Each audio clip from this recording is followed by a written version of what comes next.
Welcome to Dance to Heal. I'm your host, Jenny C. Cohen. Join me as I share stories of how dance and movement can bring healing in a way that is safe and tailored to your life. I'm a cancer survivor, mother of two, and an award-winning performer who found that movement was vital to my recovery. I created Dance to Heal Wellness and also authored the best-selling book, Outside in Recovery, Dancing My Way Back to Myself After Breast Cancer. I will bring new techniques to help you on your dance journey and healing path. Are you ready to move? Dance to Heal starts now. Inhale with me. Exhale with me. Oh. I know I'm not the only one that feels the stress of the holiday season. It's been kind of crazy. And I say that in a loving way. December for me is super hard, to be quite honest with you, tuning in live and also tuning in to the recording. I've always had trouble with December. I think it's because here in the States, where I've always grown up, where the weather was colder, the days were shorter, and the days got darker quicker, if that makes sense. And I found this a very difficult time during my college years. I will tell you, though, when we immigrated to the States, it took me quite a few years to introduce the idea that when you leave the stockings out, because back then I celebrated Christmas, and it's the parents' job to fill it up with goodies. Same with the tooth fairy, with the dollar for the teeth thing. And my parents, being immigrants and wanting to pay bills to survive after immigrating here from Taipei, Taiwan, they kind of went, all right, well, thank you for the education. Well, we're not going to do that. The beauty, though, is I did get them to figure out the whole turkey thing. The first few years of doing Thanksgiving, my father, they owned a restaurant. My father was a chef. First year, I came home so excited. We're going to celebrate Thanksgiving the proper way. I'm doing quotation marks here for those of you listening to the audio. And my father didn't realize that you're not supposed to chop up the turkey. So he had stir-fried it, which was delicious, but somehow defeated the whole, for me, misconception of what Thanksgiving was about. And then he figured out, oh, no, you keep it whole. Keep the turkey whole, but he didn't realize you have to marinate it. So it was kind of dry that year. But he finally finalized it. He did this beautiful, yummy, I think, soy sauce, orange juice concoction that I thought beat everybody else's turkey, to be honest.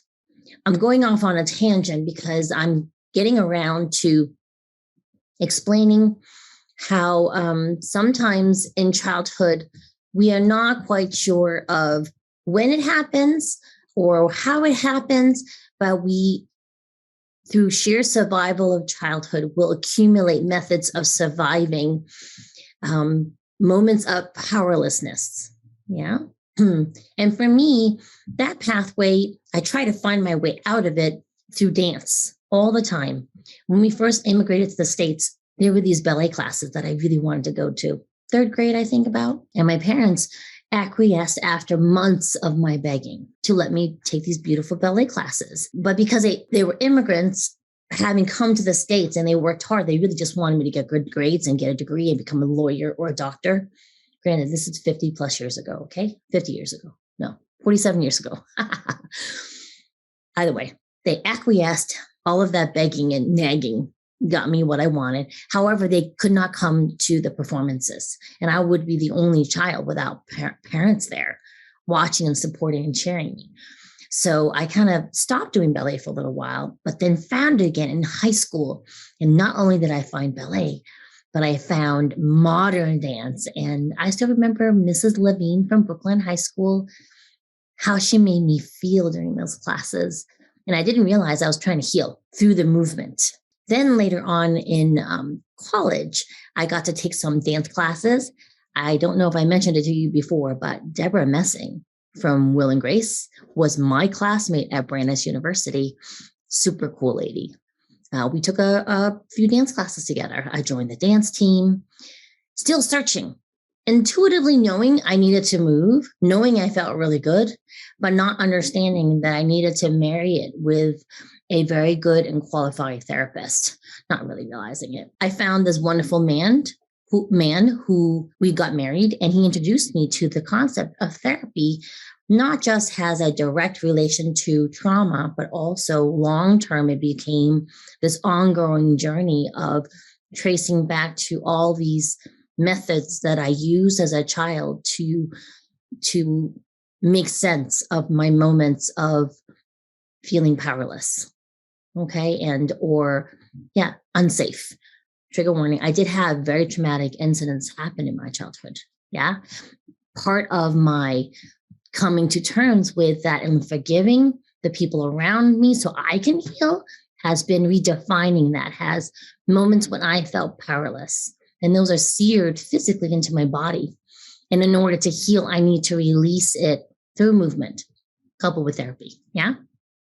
So we found a therapist, and then we had 2 beautiful children. And then one of our children, they became diagnosed with type 1 diabetes. And that was really, really scary because 5 days of emergency care after an ambulance ride from the emergency room to the pediatric ICU in Westchester, New York, back in the day. And then my husband had a traumatic event, and then I got ultimately breast cancer. Here's the thing. During my breast cancer treatment, right before my breast cancer treatment, I had found healing and a form of self-expression through this American form of dance called belly dance, right? And this was about 2013. I've been studying since 2002. Lots of studying, lots of teachers, lots of growth through there.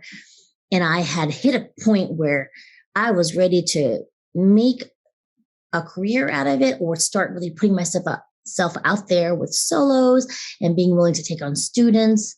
And I even competed. I was getting ready to compete. And I wanted to show video number 1, which Jacob is going to log up right now. And I wanted to show it to you because it was a reprise of my very first solo. My first solo was December 2003, and this performance was 10 years later, 2013, where I was in this beautiful black box theater, and I reprised this piece where the original piece is I had lit candles in my hand, and I danced with a veil, a very long veil, and you see it going from unwrapping and transferring one side to the other without me actually touching the veil. It was all wrapping and physicality.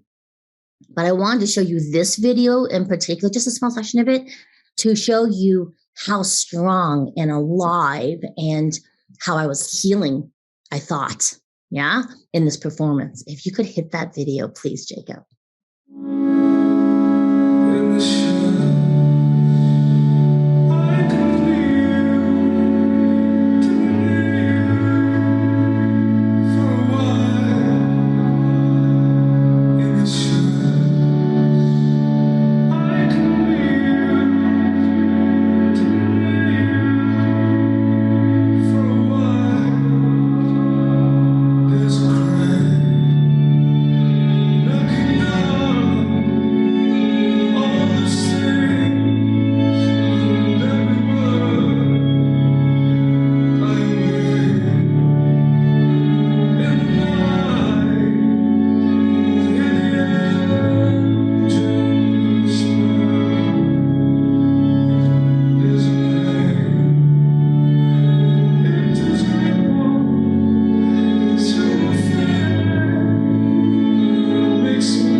Yeah, I get chills still listening to that song. The original solo was a different song. And when I reprised it for this piece, that song was from an intensive that I did back in 2012 when I was at a crossroads, not sure if I should continue. And then I found this community that helped me feel more at home and not so alone. And so I danced that piece. If you go to Vimeo, you can find that link under Aaliyah AA. Jenny C. All right. So that's where I was. I felt strong. I felt seen. And then I competed and I won. And then I got invited to Germany and I competed there. And I placed second out of 9 competitors, which shocked me. Second runner up. And I was like, whoa, you mean people really understand the message and the story I'm trying to tell? And then I came home and I found the lump and then had to start the whole diagnosis process, and then the treatment for a breast cancer treatment. Here's the thing. I'm going to tell you, not a deep, dark secret. I'm pretty open about it, but I rarely bring it up. And it's that we all have very different relationships to the universe and the universal truths. I had elected to become Jewish by faith, and I had gone through a whole conversion course for a year and then decided to convert because I felt so true to my heart. And I still prayed. I grew up evangelical Christian with a Chinese Bible church in Boston. But Judaism just spoke a truth to my heart. And when Daniel was diagnosed with type 1 diabetes, I stopped talking to my understanding of God. I was so angry. How could my precious 10-year-old have this illness that was incurable and would bring risk level up really high? I didn't realize until a year later, and that really made me even more angry, that about 10% of children don't make it to adulthood because they pass away in their sleep, but they hit an unknowable low in their blood sugars. And so I'm hypervigilant even to this day. My husband and I are, because we know that he needs a support system just to help him on those tough nights, because he dances and he'll hit a low in response, a delayed low in blood sugar in response to a workout. And dancers, they dance and train. Ballet dancers train a lot during the day. So I stopped talking to God. And then when I got diagnosed with my cancer, it was an epiphany that just blew apart my brain. And first, when I was diagnosed, I was relieved it didn't happen to any member of my family, that I got to take it for the team that time. And then I had another just acceptance of my son being diagnosed and accepting that it really was out of my hands. So my children were gifted to me through in vitro fertilization. Yeah. So technically I wasn't supposed to have kids, and I still found a way to do it. And trying to keep them safe in those first 10 years of their life, because I was trying to heal my inner child from my past feelings of hopelessness and powerlessness. Yeah. His being diagnosed with this disease that I literally could do nothing to help him get it over with threw me in such a tailspin I didn't realize. And then I got really angry and I had to blame somebody, right? So God, it's your fault. And then when I got my breast cancer, it was this just huge lifting of this anger. It's not your fault. You just need to have faith that this is his life. You are in his life for a brief moment. You've done everything you can, and you'll continue to do everything you can. And that was the beginning of my healing in the middle of me trying to stay alive through my chemotherapy, if that even makes any sense. Those of you who are survivors, you know what I'm talking about. Those of you who don't understand, a part of me hopes you never understand, but I think we're all in the same boat during these COVID times. We all understand, yes? So right now I'm going to ask Jacob to play a second video recording of someone recorded a performance of mine during my chemotherapy. And trigger warning, if this disturbs you, please, just listen to the music or kind of peek a little bit. I've lost all my hair in this video. I am in the middle of, I think I was in number 8 or 9 of 16 chemo rounds. And I had gone to a retreat with my mentor, Osmara of Westchester, New York. And she always hires a live band. So I was dancing to this live band during this time. And in the video, what you don't see is that I can really barely walk because I had neuropathies from the knees down in both legs and neuropathies in my hands. And a lot of times when I was dancing, I couldn't feel from my hips down. I was kind of like floating in space. So he's going to play this little snippet of just this one performance during the chemotherapy.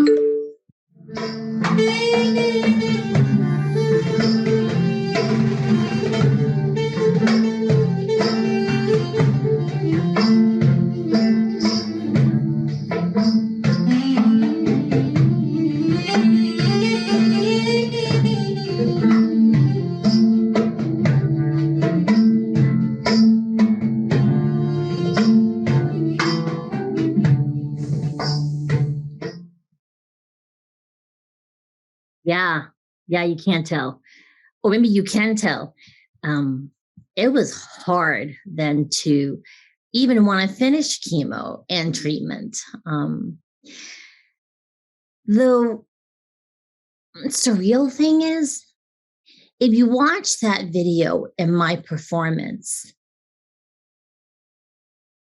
what I want to explain is that I started to feel an intuitive connection that wasn't there before. Even though if you watch, if you can find all my videos on YouTube or Vimeo under Jenny C or Aaliyah Jenny, Aaliyah AALIYAH.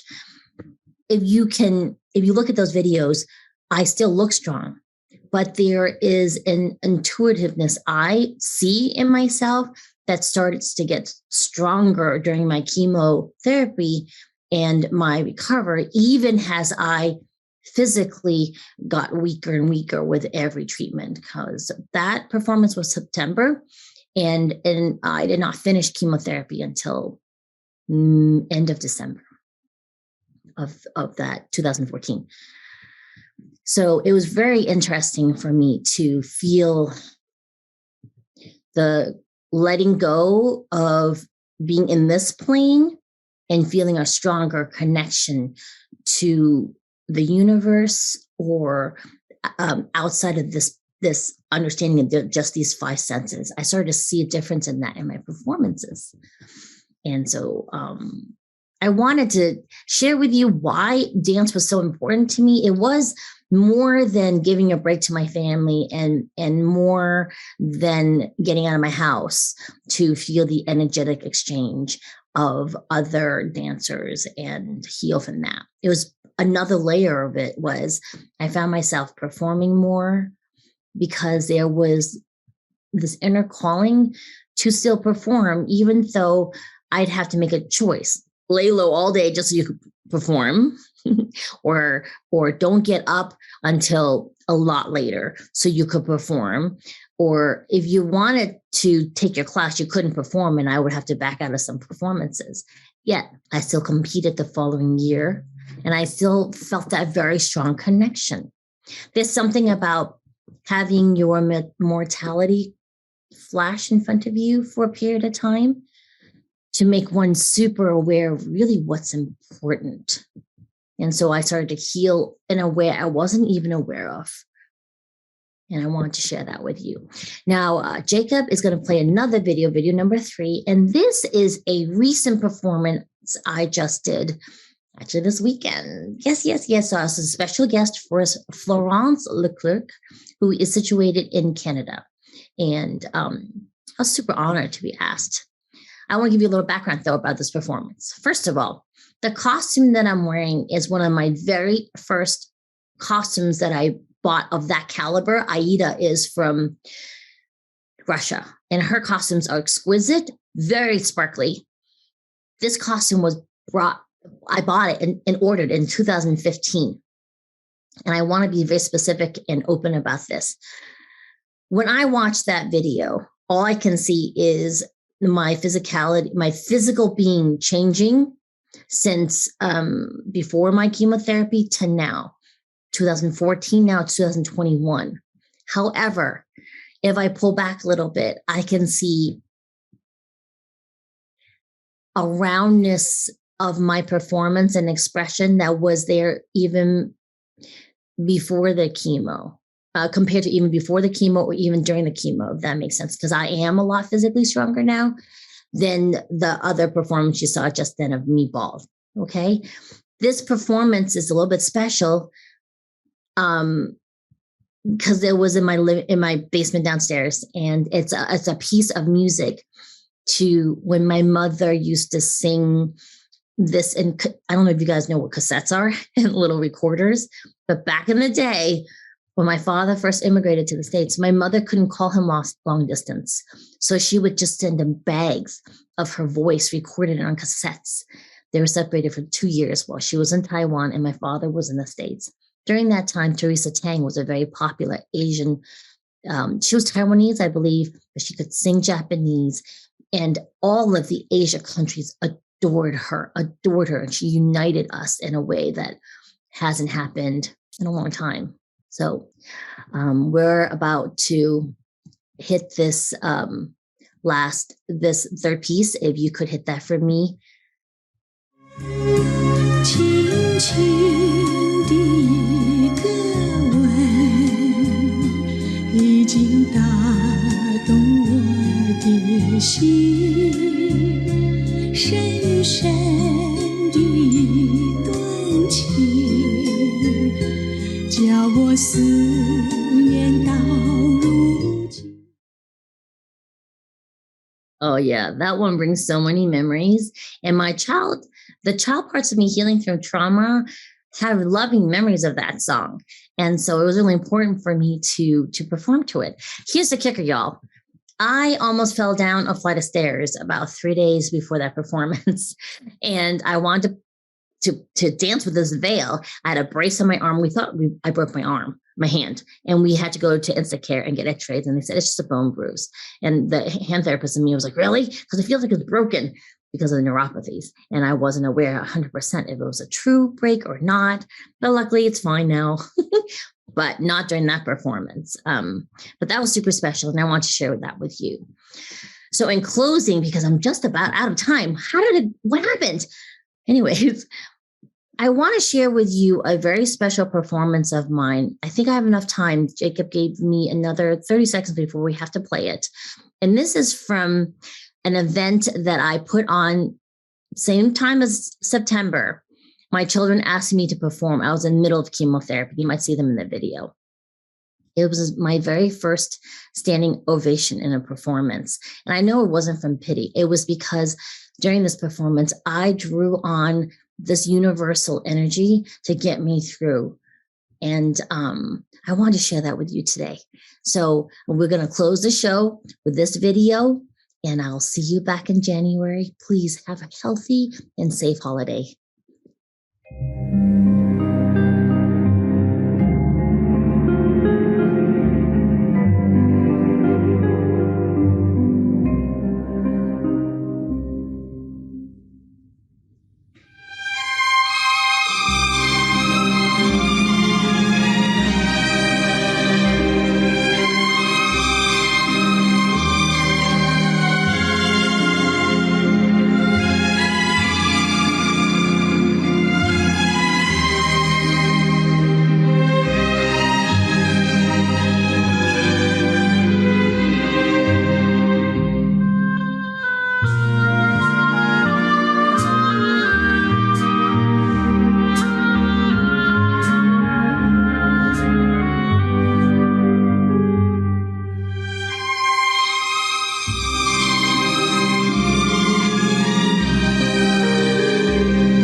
Thanks for listening to Dance to Heal with Jenny C. Cohen. Come back next time to hear stories of recovery through movement and learn more ways that you can move your body.